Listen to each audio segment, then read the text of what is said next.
Hello, hello, hello, hello.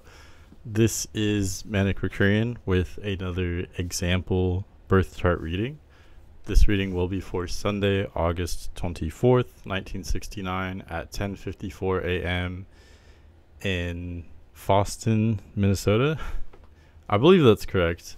Somewhere in that vicinity. I assure you this will be accurate. But yeah, I know that I have posted a lot of sample or example birth chart and other readings recently, like this past week. So hopefully it's not too redundant. But I guess if you're watching this, you must not mind since you clicked on this video. But you know the drill. If you are interested in getting a reading, please don't hesitate to reach out. You can visit my website for information on readings and to book your own personal reading. And when you do that, just make sure to email me your necessary birth information. My email and website information are in the description as always. But yeah, I'm trying to think of any other kind of background information we need to cover before we get into this personal reading.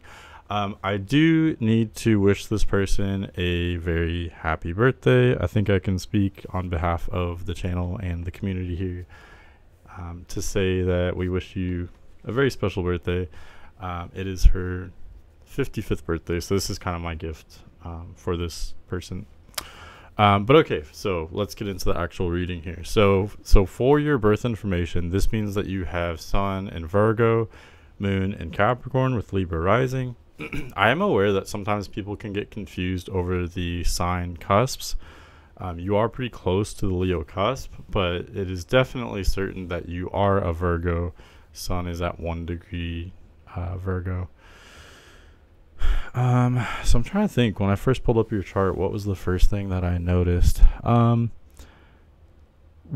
I think the first thing I should say is that you do have a lot of Earth placements. You have a Virgo stellium, I think it's safe to say. You have not only Sun in Virgo, but also Pluto, Mercury, and the South Node. The South Node is often overlooked, but it's a major placement in astrology. So having definitely Pluto, but especially Sun, Mercury, and South Node all in Virgo, that means that you are very much going to relate to Virgo archetypes, Virgo themes, Virgo traits.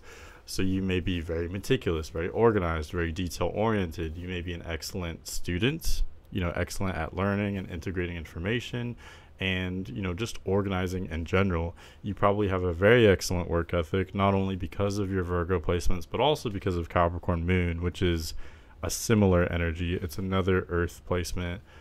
You also have Saturn in Taurus. So there's really a lot of Earth in general, lots and lots of Earth. There are some other elemental forces in your chart that we will talk about, but Earth is the main thing that really comes out to me through most of, or many of your placements, let's just say. So Earth traits, having all these Earth placements would suggest that you are very practical, very down to earth, very even keel. Emotionally speaking, you probably aren't typically one to have, really extreme emotions necessarily. You would just be kind of cool, calm, not necessarily detached, but just sort of, a very grounding presence, very excellent work ethic, like I mentioned. What else? Just very logical, practical. These are kind of Earth traits, I guess you could say. And what else could we talk about? I did notice you have Venus in a very strong position. Venus is in Cancer, where it's not technically in domicile or detriment or anything like that, but Venus is the chart ruler. Because you have Libra rising, Venus is the chart ruler, and Venus is conjunct the midheaven, which is very powerful. Anytime you have a planet conjunct one of the, what are they called, the angles, but the midheaven in particular, Venus was at the top of the sky when you were born. So Venus is the supreme ruler of your chart, in multiple ways. So having Venus in Cancer, conjunct midheaven, that means that you come across in a very favorable way with your career and your reputation. Also, kind of just in general, you might come across in a very favorable way. you come across as pleasant and attractive. So other people will enjoy your presence. You know, you may have a sort of easygoing charisma. This isn't the type of charisma that's like, you know, super loud and like crazy, you know, hilarious, like in your face. That's not the kind of charisma I'm talking about. It's more of like a laid back, and specifically for you, it would be a very nurturing kind of charisma. With Venus conjunctive in Cancer, you know, and with Venus being your chart ruler, you come across as a nurturer. And I think that's especially true, you know, kind of just looking at multiple of your placements, your Venus placement, so Venus in Cancer conjunctive plus Libra rising plus your Virgo placements, all of those together would suggest that you are a nurturer. You want to help other people, especially those that might be either less informed or less able than yourself. You know, you want to teach them, help them, instruct them. So we'll talk more later in the career part of your reading about, you know, how that can relate to your career, you know, maybe being a teacher or a helper or healer in some kind of way.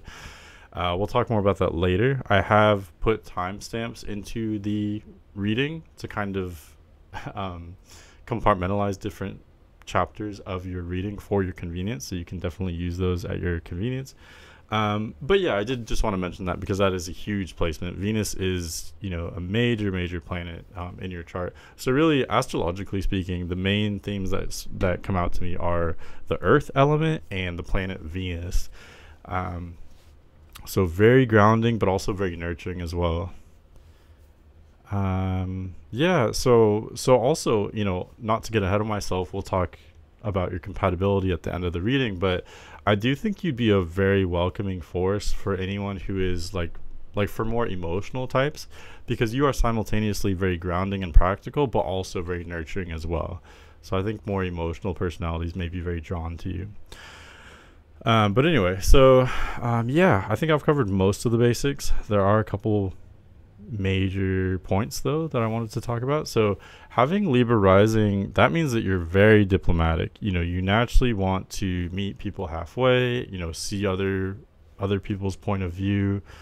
And Libra rising, that's a cardinal placement. So that means that you are a leader, but in a sort of indirect way. You're not a leader in the sense that you want to like directly take charge necessarily. You're more a leader indirectly. Like you lead people through, you could say manipulation, and not, I wish I had a better word than that, you know, because that sounds negative. That sounds like you're trying to control people, or that you have, you know, I don't know, like nefarious intentions. That's not really what I mean here. I just mean with Libra rising, you're very able to be diplomatic and to kind of coerce people, or, you know, to kind of direct them in a very gentle kind of way, or very indirect way. You know, you may be very excellent at sort of, I don't know, being detached enough to meet people halfway and to assert your agenda in a way that respects everyone else's free will, you know, everyone else's thoughts and feelings. You don't want to make any waves, for sure. Like, you just naturally want to respect everyone else's thoughts and feelings, and, you know, but at the same time, because you have cardinal, you know, ascendant in Libra, which is a cardinal sign, you are a leader though. So you are asserting yourself. You are asserting some kind of like agenda, I guess you could say, or intentions. It's just in a way that's very subtle, indirect, and kind of honors everyone else's free will. You also have Capricorn moon, which is a cardinal placement as well. So that's actually also a leadership position, or a leadership placement. But that too can be a little bit private. Let's see. I did want to touch on Mars in Sagittarius. So Mars in Sagittarius is an interesting one because, so for starters, Mars has to do with our drive, our ambition. Mars represents, you know, what we want and how we get what we want. It also has to do with how we fight. So how do we fight, and what do we fight for? So Mars is in Sagittarius, which is a fire sign. Mars thrives in fire signs because, you know, this means that when it comes to your drive, ambition, and all those other things, you can be very passionate. You can be very confident. However, Mars in Sagittarius is also kind of an interesting placement. Like Mars is very at home in Sagittarius, but it's also kind of awkward at the same time, because you are very sure of yourself when it comes to your drive and your ambitions, but at the same time, because Sagittarius is mutable, that indicates that your drive and ambitions, although they are very confident, they're also subject to change. Like, they're constantly changing, and you may fight for things that are a little bit abstract at times, which can be confusing for yourself and maybe for others as well. Like, you might be fighting for ideas, or you might be fighting like intellectually, if that makes sense, especially because of all your Virgo placements. That's another what's the word, like another theme I guess I could mention, which doesn't really have to do with Mars as much, but your chart definitely looks like you would be an intellectual for sure. Combining your whole Virgo stellium, or in other words, your whole Virgo kind of cluster, combining all those Virgo placements with Libra rising, as well as Libra, Jupiter, and Uranus as well, and even to some extent Mars and Sagittarius, these are all very intellectual placements. So your chart definitely suggests that you would be very analytical. I think I kind of touched on that at the beginning of the reading, but you're very capable of handling detailed information and nuance. So much so that you may enjoy kind of analyzing just for fun. Like, you may really enjoy deep conversations and just kind of, weighing the pros and cons of things. I think, you're definitely one of those personalities where your mind is more of a bureaucracy. That's something that I see astrologically. Some personalities have more of like a dictatorship in their mind where, everything's very simple, it's black and white, and they're extremely decisive. That wouldn't really be you as much. You see so much nuance in everything that there's much more complexity. And combining Libra rising with all your Virgo placements, it kind of means that like you can almost take any stance, any kind of viewpoint or perspective. You can come up with a whole bunch of different reasons why that viewpoint is correct. Like, you could simultaneously argue either side of even an issue that might be very controversial. You could see both sides, and you could see the nuance of both sides. So that's kind of a pro and a con. I always say that I think every configuration astrologically and every theme has pros and cons, right? So I can give you some pros and cons, I guess. The pro would be any situation that requires a lot of detail and nuance, you would really thrive at. So, for instance, when it comes to being the expert of something, the expert in your field, the person that knows all the facts, knows all the little tidbits and details, and, someone who understands complex concepts, like that's your jam. That's your, that's your comfort zone. But when it comes to being very decisive and very, I don't know, like when it comes to like picking a team, picking a lane, and being like direct and outspoken, like that might be more difficult for you, because with Libra rising, you prefer social harmony. So with all your Virgo placements, you do care about what's objectively correct. However, at the same time, with Libra rising, you're also balancing being diplomatic and honoring everyone's thoughts and feelings, honoring everyone's free will. So that's kind of your bottom line, if that makes sense. Being very diplomatic, hearing the thoughts and feelings of others. I always say that the ascendant, I think it represents a very subconscious part of ourselves. It's just so, I guess you could say, obvious to us that we don't even really think about it. So for you, that would be Libra. That's your identity. You constantly just make space for other people, other opinions, thoughts, feelings, etc.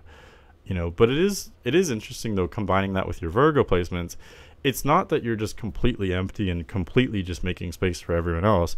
You do have in-depth thoughts as well, and you do care about what's objectively correct. It's just that you also are very diplomatic as well. So in a way, Libra and Virgo really complement each other in your chart. If I had to boil down your chart to just a few signs, usually I can boil down a chart to like, I don't know, 2 or 3 signs. I think Virgo is your most dominant sign. And after that, it would be Libra, Capricorn, and Cancer, I think. Libra's your rising, Capricorn's your moon. We'll talk more about the Capricorn moon at some point.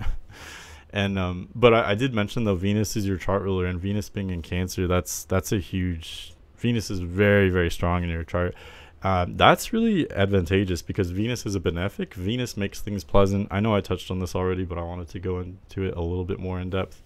Venus makes things attractive, pleasant. What else? Venus, kind of like Mars, it also has to do with, what we want and how we get it. It's just that Venus is much more passive in nature than Mars is. Venus is the kind of feminine counterpart to Mars. So having Venus so strong in your chart would suggest that you have a more kind of feminine personality or more yin oriented, especially with all your earth placements combined with a strong Venus in Cancer, very yin, receptive, more introverted, I would say,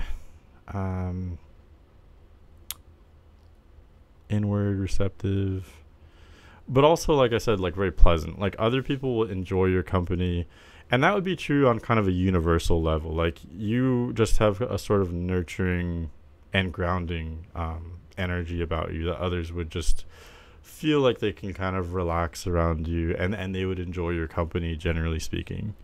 And I did want to mention also with Venus, Venus being your chart ruler and having Venus conjunct the midheaven, Venus just being so strong in your chart in general, that can make you very attractive. Sometimes that's physical, sometimes it's just like your energy in general, or maybe both. But yeah, that's definitely very enviable to have Venus so strong in your chart.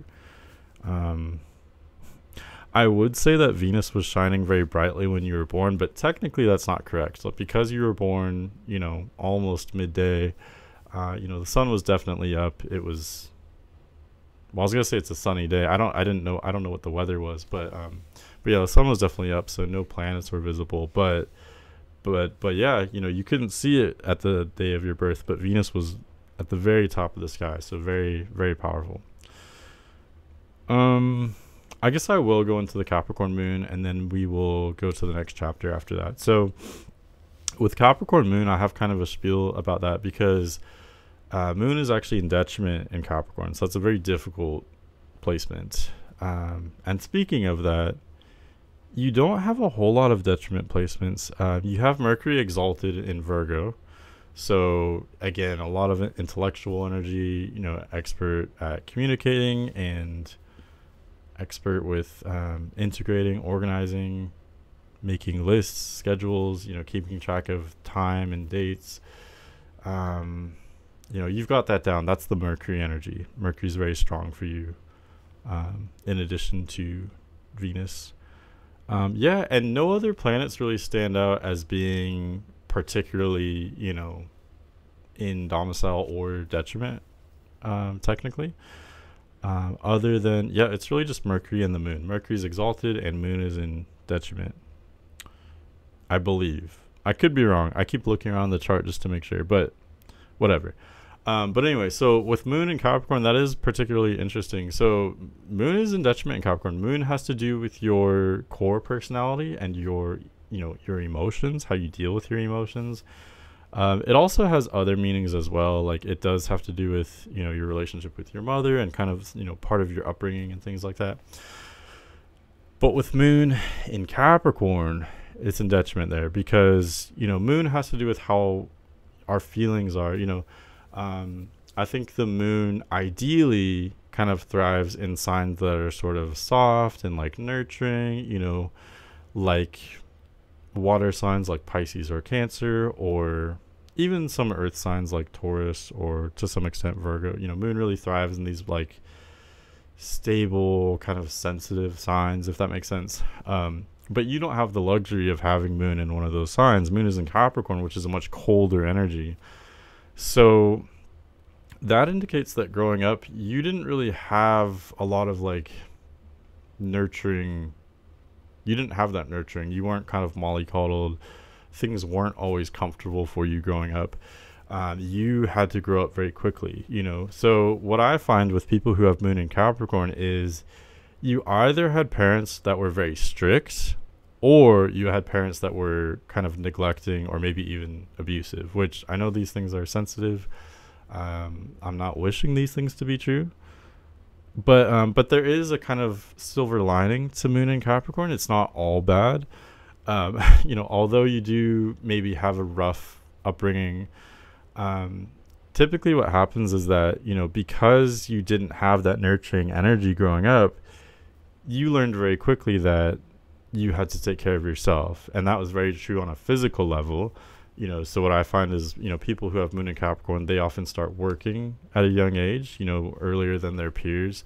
They'll start working, making money for themselves, taking care of themselves on a physical kind of practical level. But I think it goes much deeper than that as well, because if you're taking care of yourself on that level, it's not just physical and practical, it's also emotional. So that's a huge part of it as well. At a young age, you learned, if you have a problem, you just fix it. It's in a way, it's very simple. That's just how it's ingrained for you. So I really respect people who have Moon in Capricorn, because they tend to be very independent. If you have an issue, you're not going to go crying to somebody else, generally speaking. You're not going to expect someone else to help you or bail you out of your problem.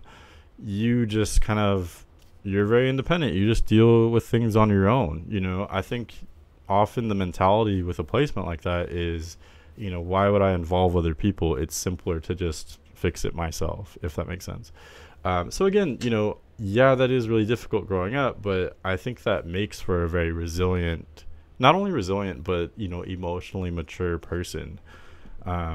Because other people might have the opposite problem. Other people might be, looking to others to solve their problems. You know what I mean? So that's not something you deal with. You, I guess, are like mature in that area. You're independent, and you have been probably from a very young age.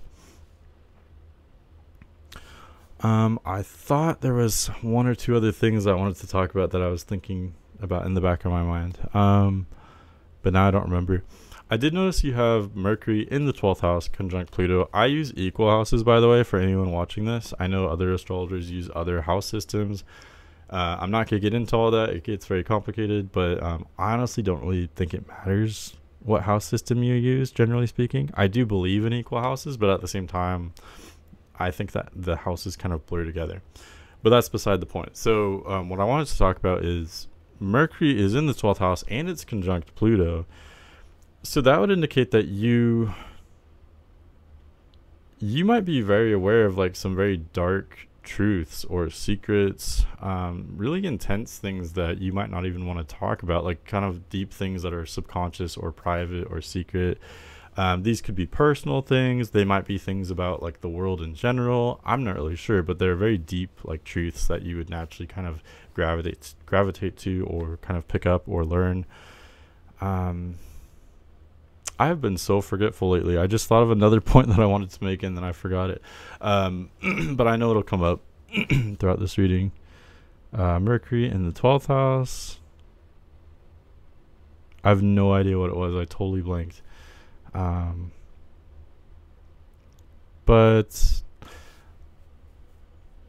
quick side note, and then we'll move on to the next chapter. So with Jupiter in the 12th house, I was actually just talking about this placement with someone in the comments recently on my channel, but that's actually a difficult placement. Fortunately, you have Venus very strong in your chart, as we've talked about. So Venus and Jupiter are the two benefics. They make life pleasurable, fun. They bring expansion, joy. They make life easy. They're the easiest planets to work with.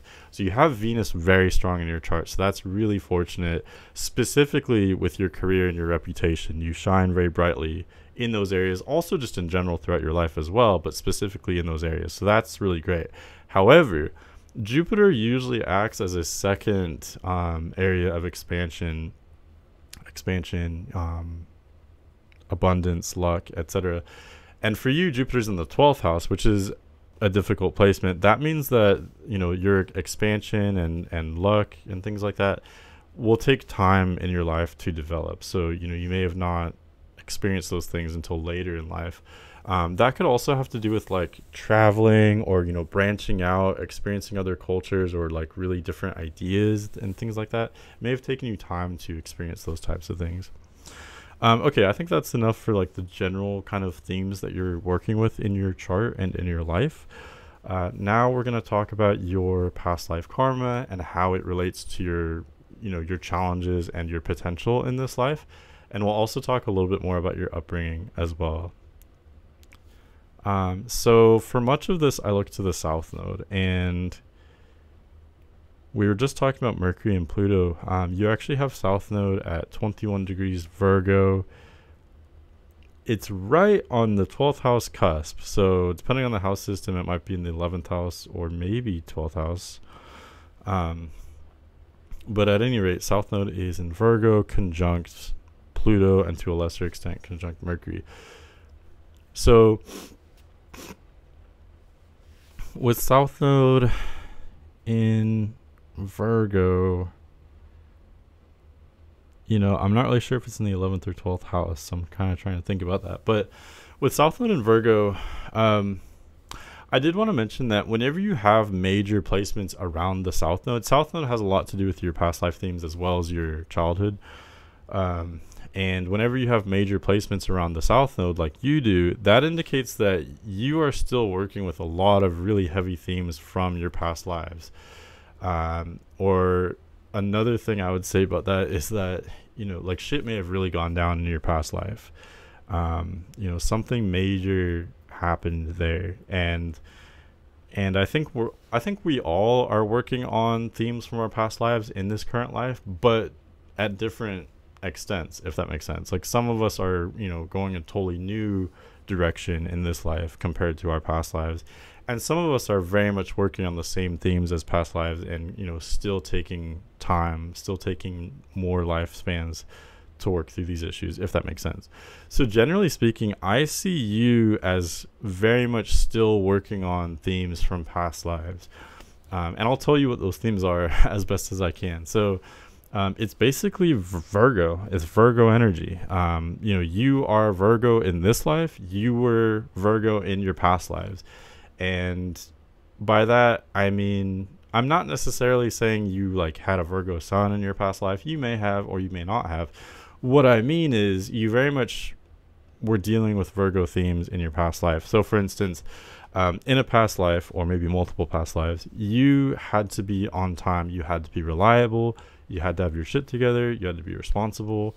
Often with South Node and Virgo, you may have been like a doctor or shaman of some sort, someone who was like a caretaker or nurse. You were taking care of other people. Other people were relying on you, and that's why you had to be very reliable, very consistent. If you said you were going to be somewhere at a certain time, you had to be there. That's just how your life was. And as I'm saying this, I'm sure this will sound familiar to you because again, you're dealing with that in this life as well. You're still exploring those themes, if that makes sense. Also with South Node and Virgo, it would suggest that well, I guess in this life as well as past lives, you would be kind of like constantly, what's the word, like tuned into reality, if that makes sense. Like you're like, there was no time for daydreaming and just or even just focusing on like feelings, if that makes sense. Like in your past lives, I mean, like I said, you had to be accountable, you had to do your job, there was like a duty or obligation of some sort. You were in service to someone else. I wish I could get more specific. I can't see specifically exactly what your past life role was. I can only see the themes, if that makes sense. But if I had to guess, like I said, either some kind of like service role, maybe something medical, doctor, nurse, bookkeeper, maybe. That just kind of popped in my head. Someone like I said, someone who had to be very reliable and help others in some kind of way, and help others through your service, through your deeds, through your knowledge, maybe, or a combination of those. So coming into this life, you've got that down. Like you've got, especially because of, you have so many other placements in Virgo in that general area of the chart as well. This means that when it comes to all those themes of being very, the one that's got everything taken care of, the one that's, knowledgeable and detail oriented and responsible and practical, you've got that down. That's very familiar to you. That comes very naturally to you. That's a role that you fit very strongly. So at this part of the reading, I always say that it's about balance. And really with the nodes, I was talking a lot about the south node, but it's really one and the same as the north node. It's two completely opposite points. It's like two sides of the same coin. So really it's about balancing both of them. You have a lot of innate strengths with Virgo, and I know that you're adept with astrology, so you'll know what I mean by that. But all those things I listed off, being detail oriented, analytical, you have those strengths from past lives. So I always say, like, it would be a waste not to utilize those strengths from past lives. You have that experience, it comes naturally to you, so of course use that for sure. That's your comfort zone. Those are going to be areas that you are very adept at in this lifetime. You'll start out naturally excelling in those areas, and you'll just thrive even more throughout your life. So I always say it would be a waste not to utilize that. But on the other hand, it would also be a waste to completely just repeat your past life themes and not to kind of grow. And that's what leads us to the north node. North node shows us what direction your life is going in this life. So again, you're still dealing with a lot of Virgo themes. There's nothing wrong with that. You're good at that. That's your comfort zone. That's excellent. But also at some point, you've probably already figured a lot of this out in your lifetime. But basically, I think in this lifetime, you're learning to balance Virgo with Pisces. So yeah, it's great that you can be plugged in and, be super like hyper vigilant and aware and, factually correct. That's excellent. But, if you only focus on that kind of like vibration or theme, it will actually lead to your downfall, if that makes sense. The south node is comfortable to us. But if, I think oftentimes when we're young in particular, we'll overly focus on that polarity. So you may have been like, really responsible and hardworking. That's excellent. But you may have, I don't know, you may have like overly focused on kind of reality or, mundane issues, kind of like materialistic reality, I guess you could say, always doing what you're supposed to and following the rules and the structure and doing what makes sense and being reliable. Again, all of that's excellent. There's a lot of huge strengths there. But North Node in Pisces is suggesting, can you balance that with, intuition and spirituality? What is the point of it all? If we're just constantly like being on time and like, having this like rigid, always being super accountable, always doing what we're supposed to. That's great, but where's the spontaneity? Where's the zest of life? Where's the deeper meaning of it all? And that's where, the nodes actually kind of complete each other. It's not just about one or the other. Excuse me. They actually do balance each other. Once you can, for you in particular, once you can kind of dive into these Pisces themes of, like, for instance, rather than just reading nonfiction, reading like a fiction book, reading a fantasy book, or with movies or whatever it is, watching like comedy, romantic comedy, fantasy, rather than just being plugged into like reality all the time and like watching the news or whatever it is. That's just one example. Or, rather than focusing on like work and I don't know, like being productive. Again, all those things are great, but where's like the mystery of life? Sometimes, and I'm guilty of this as well, but sometimes you don't have to necessarily like make sense of everything and perfect everything and make everything efficient. Sometimes we can just enjoy kind of the chaos of life, if that makes sense. We can enjoy how, sometimes things don't have to make sense. At the end of the day, we never truly understand everything, right? I'm sure you are very aware of that. So, these types of things will actually help you to flow. You can actually be more productive and more efficient if you utilize this more kind of intuitive side of the chart, if that makes sense. Or part of it too is I think it's just about kind of unplugging and relaxing or daydreaming, partaking in experience or partaking in pastimes that are slower in nature, like meditation is a great one, although I understand it can come across as intimidating to people. But it doesn't have to be meditation. It could just be like, spending time in nature, or, taking walks, reading, writing, any kind of artistic pursuit. Those things will kind of slow your mind, and they'll help to build, intuition and inspiration, which will eventually help your more productive, the more productive side of your life as well. So yeah, I think that's enough said on that particular topic. But that's one area of huge strength for you, as well as huge potential in this life as well. And again, it's all about your kind of past life experience. Another area that we can look for your challenges in this life is Saturn. For you, Saturn is retrograde, and Saturn is in 7th house Taurus.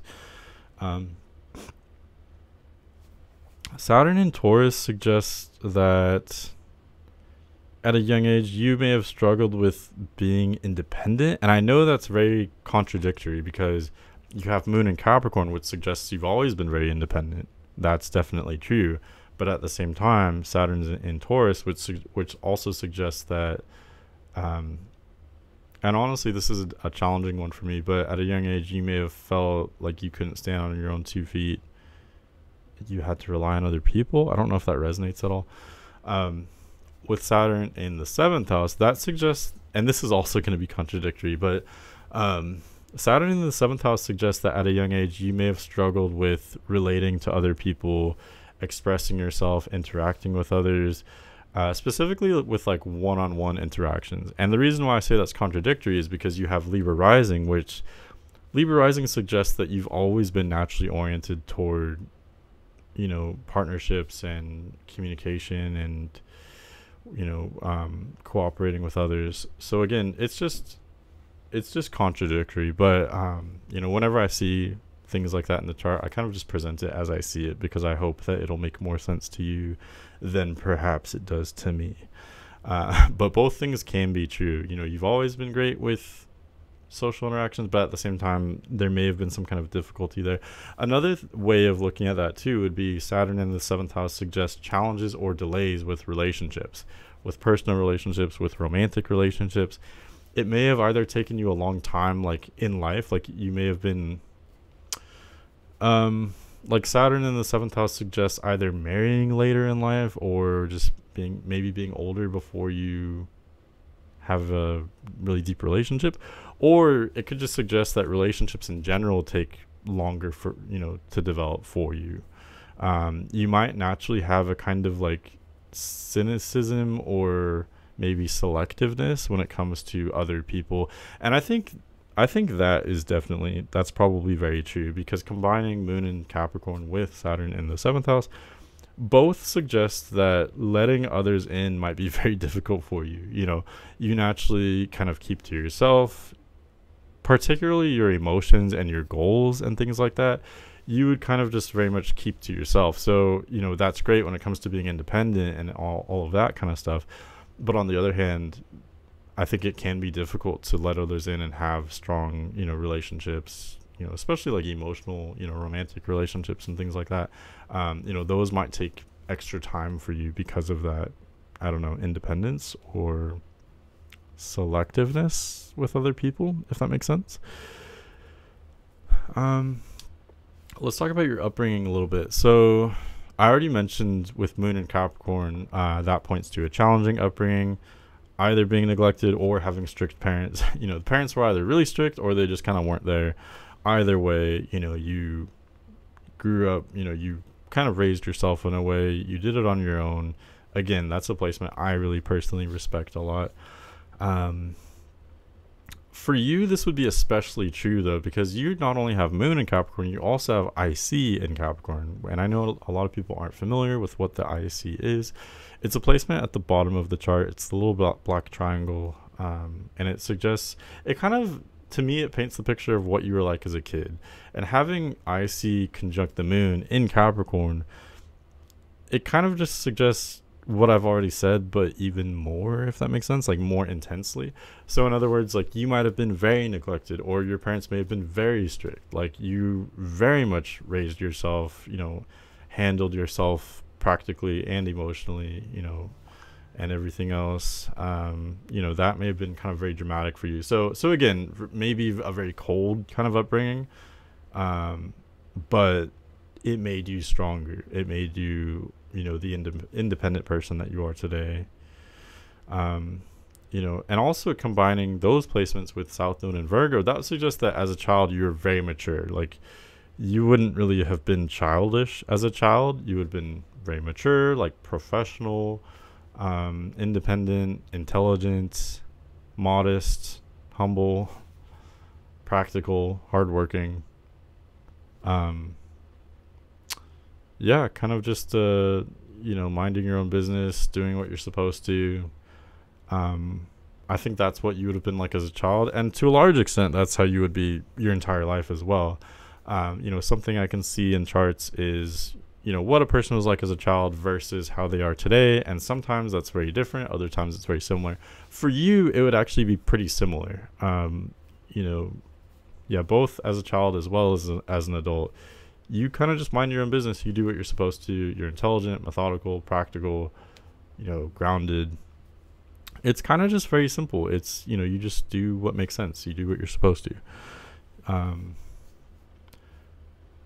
Let's see. Sun is in the 11th house. Sun and Moon they're not trining by aspect, but they're in signs that trine each other. They're both in earth signs. So that would suggest your parents got along well together. And I know you, so I know that might not actually be accurate. But I have to just go by the placement. Sun and Moon in those signs to me suggests that there was at least some kind of consistency with your upbringing. I don't know if that resonates for you at all. You knew like what was expected of you. So, it still may have been very difficult, but at least there was that like consistency or maybe simplicity to it, if that makes sense. So that allowed you to be kind of confident. You don't necessarily have like a whole lot of filters or like dramatically different parts of your personality that you have to balance. There is definitely complexity for you. Like you see all that nuance and things like that. I was talking about that earlier. But your personality is generally going to be pretty consistent though, because your upbringing was, consistent. I don't know if that makes any sense to you at all. Let's see, with Moon, it's hard to say if your father was present or not for your upbringing, because with Saturn retrograde in the 7th house, to me that very much suggests an absent father. But with Sun in the 11th house, that suggests a more present father. And, that's not entirely unusual. Oftentimes it's not so black and white. Your father may have been very present sometimes and very absent other times. That's kind of what I'm getting. When it comes to your mother, it looks like your mother would have been either very absent or very strict or kind of cold. Because Moon it's at the base of the chart. So when you were born, the Moon was nowhere near the sky. Moon represents the mother, among other things. And Moon was, it was shining on the other half of the world, if that makes sense, away from you. So the mother was either absent or just cold or strict. Let's move on. Let's talk about your career a little bit. And again, I think this is a much happier topic because this is a part of your chart that really shines very brightly with Venus conjunct midheaven in Cancer. This just comes very easy to you. It comes naturally. You shine brightly. Not only would others enjoy your company in the realm of your reputation and career, but also having Venus conjunct midheaven suggests that you enjoy your career, whatever it is, whatever your role is.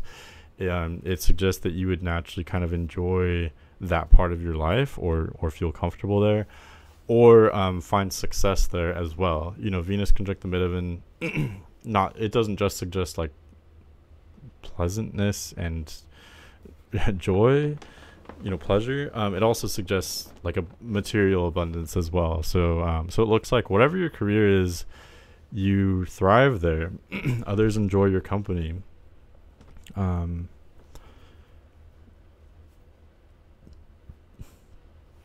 with Venus conjunct midheaven in Cancer, that suggests really that you take on the role of the nurturer. And I said earlier in the reading that, really that does apply to the rest of your life as well. But specifically in your career, though, midheaven has to do with your career and your reputation. It's how you are in those parts of your life, in the public parts of your life. Also with online activities and social media and things like that, we come across as our midheavens. So with midheaven and Cancer is kind of the mother sign, if that makes sense. So that means that you come across like a mothering figure, in public, at work, online, etc. You come across nurturing, you come across empathetic, but Cancer is a cardinal sign. So you come across as a leader. It's just that you're leading through emotion. And with Venus there, it suggests that you at your workplace, you create a space that is, safe for others emotionally. You create a space that is nurturing and warm. And what else? Something I've noticed is, and this may or may not relate for you, it may or may not resonate, but midheaven again is your kind of identity with your career, and putting that in Cancer is the sign of the home and family. So midheaven in Cancer, not all the time, but often, I would say more often than not, people who have that placement, their careers involve the home. So you either work from home, I've known many people who have had midheaven in Cancer, and I've known people who were, either a homemaker, raise the kids and whatnot, or I've known people who were like an interior designer with that placement, or an architect, or even like a housekeeper. Is that the word? Housekeeper? Cleaning rooms and things like that, cleaning houses. It almost doesn't matter what it is. Cleaning homes, designing homes, building homes, working in your home, working in other people's homes. Something about the home might be very involved with your career. Another way of interpreting that placement would be to say, going back to what I was just saying a couple minutes ago, you take on the role of the mother in your career. And I think that actually works very well, because if you think about it, the mother is kind of the leader of the home. Mother is traditionally or ideally, it's the figure that, leads through emotion, leads through nurturing. It's kind of a manager, right? So applying that kind of energy to your workplace, I think that actually works very well. Many people who have that placement are managers, because you're kind of running the business almost like you would like a family, which I think actually works very well in most industries. With that particular placement, you might also really excel with either customer service or hospitality, anything involving like anticipating the needs of other people. And like I was touching on earlier, combining Libra rising with Venus conjunct midheaven and Cancer and all your Virgo placements, it really all comes together to suggest that you want to help other people, either instructing people, teaching people, training people, or healing people.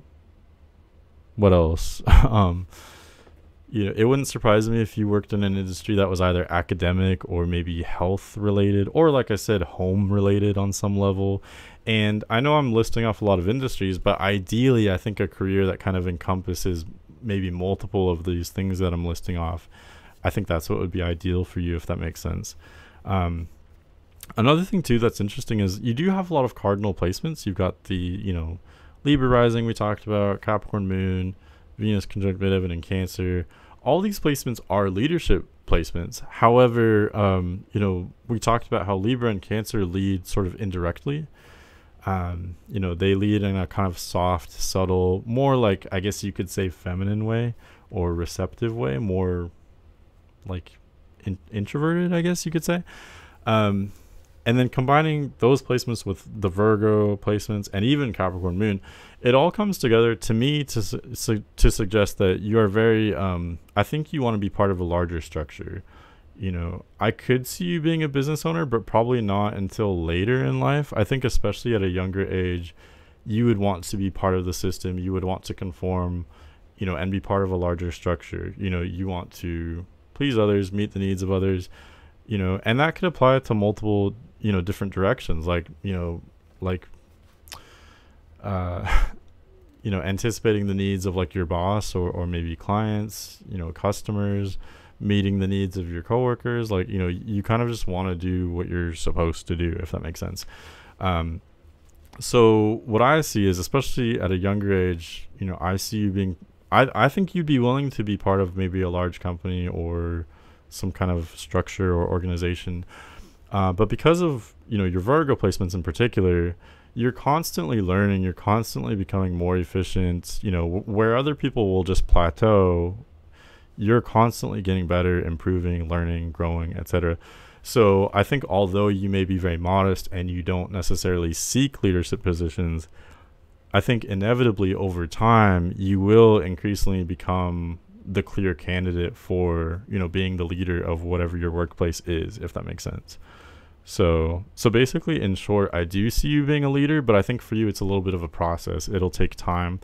I don't see you being a kind of person that just comes out when you're super young and is like super ambitious and wants to be in charge of everything and, is trying to get like status and power. That's really not how I see you at all. I see you being much more humble, much more modest, kind of just doing your job, doing what you're supposed to, learning, but then gradually rising up in the ranks through that process. Like very steady, very stable. Because of all your earth placements, generally speaking, you're not really ever going to be, you're not one to make a dramatic change, if that makes sense. Like, you are constantly improving. It's just in a very gradual, consistent, very steady kind of way. That's just kind of your style, if that makes sense. So I know I listed off a bunch of different things, but hopefully that makes sense. Yeah. Hopefully that makes sense. If you have any questions, any reading I ever do, I'm always open to feedback and questions after the reading. All right. Lastly, we're going to talk about your compatibility. We'll talk about what traits you're attracted to, what kind of personality types are you attracted to and compatible with. And we'll kind of briefly go through all the signs. Usually I break them down by element, just to kind of assess your compatibility with all the different sort of energies. And really, for much of this, I look to Venus, Mars, and the descendant. That's kind of my own style that I've come up with over the years. I do look to your other major placements for compatibility as well, but Venus, Mars, and the descendant, more than anything else, have to do with what you're attracted to and therefore kind of also what you're compatible with. We'll talk about the different meanings of those three placements. And I know a lot of people don't even know what the descendant is, so I will explain that as well. There's a lot of information in these readings. But for you have Venus in Cancer, Mars in Sagittarius with Aries descendant. So I've told you before, to kind of simplify it, in general, you are mostly Earth. What you're attracted to and compatible with is water and fire, elementally, astrologically. So just focusing on that for a sec, that would suggest that you are attracted to more emotional personalities that are more passionate, more instinctual. Like, you are very analytical, you're an intellectual, but you're not necessarily attracted to someone else who is as analytical as you are. I think you're attracted to someone who's a little bit more in touch with their instincts, if that makes sense. More passionate, more decisive. What else? More emotional, more someone who doesn't overthink everything. But let's get into the specifics. First, let's talk about Venus. Your Mars and descendant are both in fire signs, so I'm going to kind of group those together. But first, let's talk about Venus. So I've talked about Venus a lot in this reading. Venus, each planet has multiple different things that it kind of governs, or multiple ways that you can interpret its meanings. But in this case, Venus has to do with what you're attracted to and also how you express your romantic attraction. So Venus is a very important placement when it comes to romance and attraction. It really is as simple as whatever sign you have your Venus in, you're attracted to that sign or those themes. So with Venus in Cancer, that would suggest that you are very nurturing. Like you might be extra kind of emotional or sensitive in relationships. Like the rest of your life, you're much more like, very practical. You still would be practical in relationships. It's just that I think you'd be extra, I don't know, emotional, sensitive, nurturing. You could argue that, well, isn't everyone more emotional in relationships? And yeah, maybe that's partially true, but it's also more complicated than that. Not everyone is. A lot of people aren't comfortable with strong emotions in romantic relationships, but you definitely are. Venus in Cancer suggests that you're actually attracted to, more emotional types. You want someone sensitive. You want someone in touch with their emotions. Even, maybe someone who wears their heart on their sleeves a little bit. That would be attractive for you. Not just attractive for you, but that kind of personality would be receptive to the way that you express yourself romantically as well. Because again, you would be so nurturing in romantic relationships. I always kind of have like a warning about Venus in Cancer. I think it's a very beautiful placement, because again, Venus is like how you express yourself romantically. So putting that in Cancer, which is so emotional, so nurturing, it's the mother sign, that's really excellent. You're going to be someone who helps and, nurtures your partner. And ideally, you're going to be attracted to someone else who is that way as well. However, I've just noticed that with Venus in Cancer, it's really important to have boundaries, because if you're not careful, the wrong kind of personality can take advantage of your nurturing qualities, if that makes sense. That's really something that I've noticed with multiple people who have Venus in Cancer. But I always say that, like, just like they say in the forest, wherever the poison is, the antidote is very close, like with ferns and stinging nettles.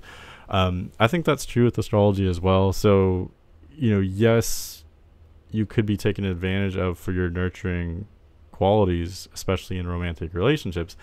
But Venus in Cancer also suggests that you're very perceptive emotionally, like, specifically with romantic experiences. You can be very intuitive and really pick up on energies. And, part of it is that you're so intellectual and analytical. You have that type of intelligence.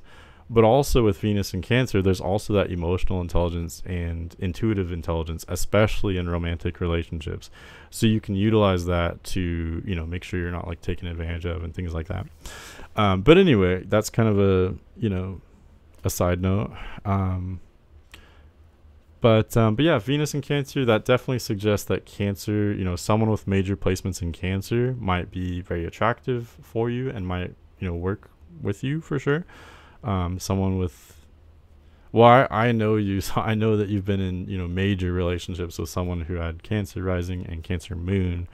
But yeah, really kind of any major placements there.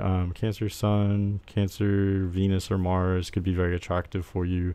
Or just someone who resonates with those traits. Someone, I think I touched on this earlier, someone nurturing, someone very aware of their emotions, someone, emotional, creative, intuitive, etc. To some extent, you can find that with the other water signs as well. I think Pisces would be very difficult, though. For anyone watching, the water signs are, of course, Cancer, Pisces, and Scorpio. We talked about Cancer. Cancer, I think, does kind of gel with the rest of your placements, generally speaking. Pisces is going to be a lot more difficult because of all your Virgo placements. You're so analytical. Pisces, I think, can be very awkward with Virgo. I also often caution against being with the sign of your North Node. Pisces, people with major placements in Pisces may help you to learn and grow a lot. However, that can actually be kind of a drain on a romantic relationship, because if you think about it, it can actually be destabilizing if you're constantly learning and growing through your romantic relationship. I think that can take the fun out of it. And again, it can even be destabilizing. And then plus Pisces is just, it's such a different energy from Virgo or even Capricorn. So I think that is going to be more difficult. I don't really see that working out. But let's just kind of finish up the water signs. I think Scorpio would work a little better. It wouldn't necessarily be my like first or second choice as far as the signs go. Of course, I always have to say compatibility is more complicated than just breaking it down by sign. You have to take into account all the, major placements of someone's chart, kind of like how I'm doing now. But since I am just breaking it down by sign right now, I could definitely see Scorpio working. I think you would relate to Scorpio. Scorpio is very ambitious, kind of like, you are ambitious. You have great work ethic. Scorpio usually does too. Scorpio can be very nurturing and very, emotionally aware, and they have that passion that I think you'd be attracted to. I think both Scorpio and Cancer being so emotional, well, and even Pisces as well, any of the water signs or any like emotional personality types in general, like I said in the beginning of the reading, they're just going to enjoy how grounding you are. I really think the more emotional types and the more emotional signs, because they have such depth of emotion and such range of emotion, they can't afford to invest in someone that isn't going to be loyal or isn't going to be there for them. So they really want someone really stable, grounding, etc. So that's where, any of the water signs I think would be very attracted to you. It's just that Pisces I don't see actually working out with you unless there were like, I don't know, a lot of earth placements so that you would have some kind of common ground maybe. But yeah, so far, Cancer and Scorpio do stand out to me. But let's look at your Mars and your descendant, because those are also major placements of compatibility. Mars is the least important of these three placements that I look at. Mars is more about sexuality. So, of course, that is a major part of compatibility. But it's more kind of, I don't know, shallow attraction. It's more sexuality, chemistry, things like that. But because your Mars is in Sagittarius and your descendant is in Aries, they are basically agreeing. They are kind of trining each other. They're in the same element. So in other words, having Mars in Sagittarius with descendant in Aries, both of those suggest that you're looking for someone outgoing, ambitious, basically someone fiery, someone who either has a lot of fire in their chart or just resonates with fire themes and traits. So someone adventurous, outgoing, decisive, confident, someone who's a little bit more spontaneous than you are. I think that is generally true, with Libra placements. Having Libra rising, the rising or the ascendant is what you're all about. That's how you approach things. That's kind of your identity. So you are Libra. That's what you bring to the relationship. You are the one that's diplomatic and, you are kind of like a counselor. You're, seeing the other person's point of view. You're very diplomatic, easygoing. You'd be an excellent planner, I guess. But it would be more difficult for you to like pull the trigger, so to speak. You're excellent at like planning and coming up with all the details and stuff. But I think you're looking for someone who is more like Aries. Either someone with major placements in Aries. The other fire signs could work as well. But Aries in particular, that's your descendant. I usually, out of any placement or any sign, I'll usually go with the sign of the descendant more than anything else. Because if the ascendant represents what you're all about, ascendant is the eastern horizon, descendant is the western horizon. Ascendant is what you're all about. Descendant is the kind of person that you attract and the kind of person that you're compatible with in a partnership. Not just romantically, but any kind of partnership, any kind of one-on-one relationship, right? So having descendant in Aries suggests that, you are going to be compatible with someone like Aries, whether that's a romantic relationship, best friend, business partner, whatever it is. Someone with major placements in Aries, I think I covered the fire keywords, the Aries keywords, someone independent, very forthright, outgoing, decisive, confident, adventurous, someone who's a little bit more strong-willed than yourself. You are strong-willed. It's just in a more kind of internal way, if that makes sense. I think what you're looking for is someone who's strong-willed in a more outgoing kind of external way. And combining Venus and Cancer with descendant and Aries, both of those to me really suggest that you're looking for someone who's comfortable with being emotionally vulnerable. Someone who puts themselves out there and, like I said, kind of wears their heart on their sleeves. I think that's an area that you would probably kind of hold back, with your Virgo, Libra, and Capricorn placements. You're more intellectual, you're more practical. You're great when it comes to like facilitating conversations and, matching energies with other people because of your Libra rising. But when it comes to like asserting that emotion and being emotionally vulnerable, I think that's where you'd kind of look for a partner that more so thrives with those things than you do, if that makes sense. So So yeah, and I think your compatibility, it is slightly complicated. It's not super complicated. The only reason why I say that is because with descendant and Aries is very different than the rest of your chart. Aries doesn't traditionally gel with Virgo or Capricorn. But that's where, nuance is involved. That's where I would have to look at, someone's chart. I already know your current relationship situation. I already know that checks out, that works with your compatibility. But I'm just saying in general, like if someone was just one sign, which no one is, but let's just say hypothetically, if they were just Aries, they would be what you're looking for. However, they would be so different from what you are, it would be difficult to manage that relationship. So that's where, again, it's complicated. You need someone with a certain configuration astrologically so that they do have those fire or maybe water placements, but they're also receptive and attracted to someone very earthy and grounded like yourself. But again, that's not super far reaching though. That's not incredibly rare. Like I said earlier, I do think more emotional types tend to be attracted to those grounding personalities, such as yourself. But anyway, let's go through the signs. So Aries is definitely a huge sign of attraction. Really, if I had to boil it down, I would say the main signs that stand out to me are Aries and Cancer. Those are the top two, the signs of your Venus and descendant. I think I would follow that by Scorpio would be in the top few for sure. And then other than that, maybe Leo or Sagittarius. Sagittarius is going to be a little bit more intellectual, which you may or may not like. I think you may actually not necessarily be attracted to that romantically, because having descendant in Aries and Venus in Cancer, those are very like, both of those signs are symbolized by animals. They're both very instinctual signs. They're not particularly analytical. They are very intelligent, but it's more in like a instinctual kind of way. They're more personable. They're more in the moment. They have a kind of charisma to them, I think. So I think that more so has to do with what you're attracted to romantically. Sagittarius is intellectual, so you may relate to them more. You can have great conversations. They can be analytical like you are.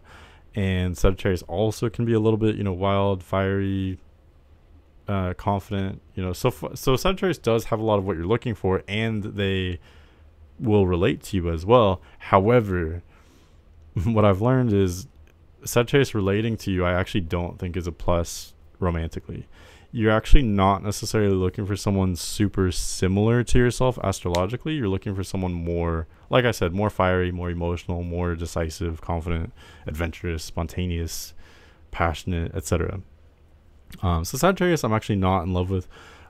For you, I mean, of course, the sign of our Mars can be a sign of like sexuality, which can be very attractive, but it can also be an irritating sign for us too. It's kind of a double-edged sword. So yeah, Sagittarius, I'm not particularly attracted to. I think they could be great friends with you, maybe. I don't see romantic attraction.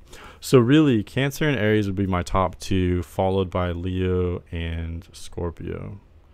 Leo could definitely work. I think Leo has so much in common with Aries. I think you would enjoy how confident they are, decisive, all those kind of fire sign keywords.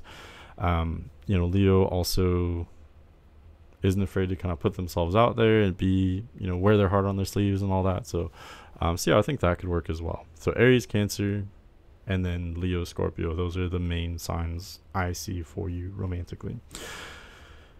Pisces and Sagittarius, not as much. But yeah, let's just briefly go through the earth and air signs as well, just to see the compatibility there for you. So let's talk about earth signs first. You do have, definitely more planets and earth signs than any other element. So any earth sign you will relate to a lot. And my philosophy is that kind of creates a potential for you to be friends with earth signs, because whenever you relate a lot with someone, it makes the dynamic easy. You don't have to try as hard when it comes to like understanding each other and communicating and compromise and things like that. Earth signs you're going to have a lot in common with, so it's just going to be very easy. It's going to be kind of like a no-brainer relationship. But the only downside of that is that it can be too familiar. It can be too, I don't know, vanilla, or it might not be very passionate. So someone with a lot of earth in their chart, yeah, you'll relate to them on a very deep level. You'll have a deep connection with them. but you'll have so much in common that there's nothing dynamic there. You're not learning from each other. It's not complementary necessarily. You're not like balancing each other in any way. You have the same strengths and same weaknesses. So at least astrologically for me, it would be a little bit boring to pair you with someone who has, just a bunch of earth in their chart and nothing else going on. But that being said, you do have a lot in common with earth signs. So let's say if someone has some major placements in earth, but then they've also got that fire and water going on with Aries and Cancer, or Leo and Scorpio, that could work, because then you'd have that friendship plus the attraction as well. But earth signs on their own, I really just see being friends for you. And really that's true with any of the earth signs. Virgo in particular, you will relate to more than any other sign because you have so many placements there. Virgo is unique among the earth signs because it is so intellectual, so analytical. So yeah, other Virgos you may have very deep conversations with, you'll learn from, but again, I just don't think that's necessarily what you're attracted to romantically though. I think that would be more of a friendship unless they've got major fire or water placements. Capricorn you can have a deep connection with because of your moon.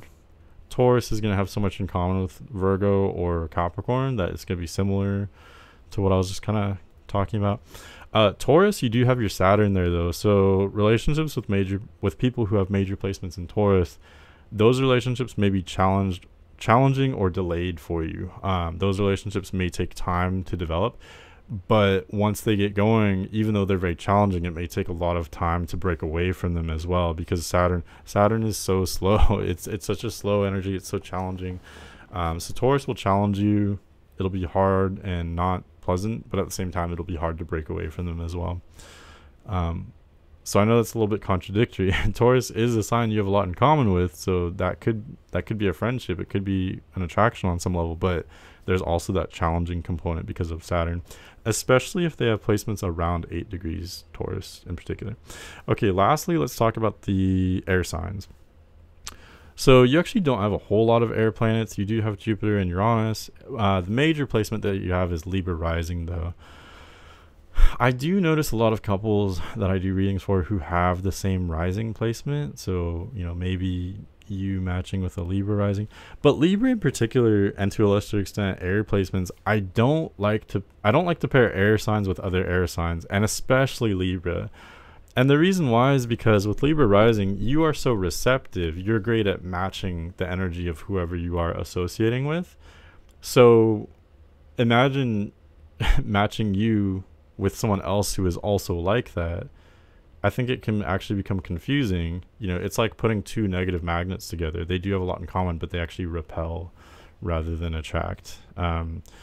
Someone else who has major air placements, but especially Libra, Gemini or Aquarius, but especially Libra though,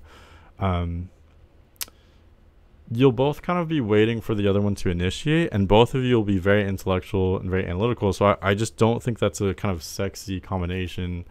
I think it would be very difficult and awkward to get momentum going on a romantic level. I think you could be great friends with air signs. You're so intellectual because of your Virgo placements and Libra rising. I think air signs could be great friends for you. Air signs can be interesting and intelligent. You can have, great conversations with them. You can learn from each other. But air signs are so detached. You're attracted to someone really in touch with their emotions, someone very passionate. Air signs just aren't that at all. Air signs are not comfortable with heavy emotions, much more detached. So I really think, air signs would be the least attractive for you romantically. Again, I think you could be friends with air signs, but romantically, I don't see it working at all. Especially Libra. Aquarius, I don't see working. Aquarius will be a little bit more strong-willed, which I guess I would say you would be attracted to that, but you're looking for someone strong-willed, like in a passionate kind of way. And Aquarius is so detached and kind of cold. I really don't think, also Aquarius doesn't form any like major aspects with any of your placements, really, any of your major placements. Aquarius does trine your Libra placements and square your Saturn, but other than that, Aquarius doesn't form a major aspect with any of your Virgo placements or your moon or your Venus. So Aquarius is just, I really don't see that working. Even on a friendship level, I don't see Aquarius really working for you. And then Gemini, I think is more similar to Libra. I think you could be friends with them, you can have great conversations, but Gemini is just so sporadic and kind of empty, I guess. I think that might be very awkward for you. You are so like practical, down to earth, and you're looking for someone more passionate. So, nowhere in that whole equation is Gemini, that detached energy. That's not only is that not what you are, it's also not what you're looking for. So yeah, air signs would be a big thumbs down for me romantically for you. Okay, but yeah, that's my take on your chart. So I hope you enjoyed that. For anyone else who might be watching, thank you so much for watching the whole thing. But yeah, if you want a reading, definitely hit me up. And again, happy birthday to this person. Hope you're having a great weekend, and hope you're having a great new year.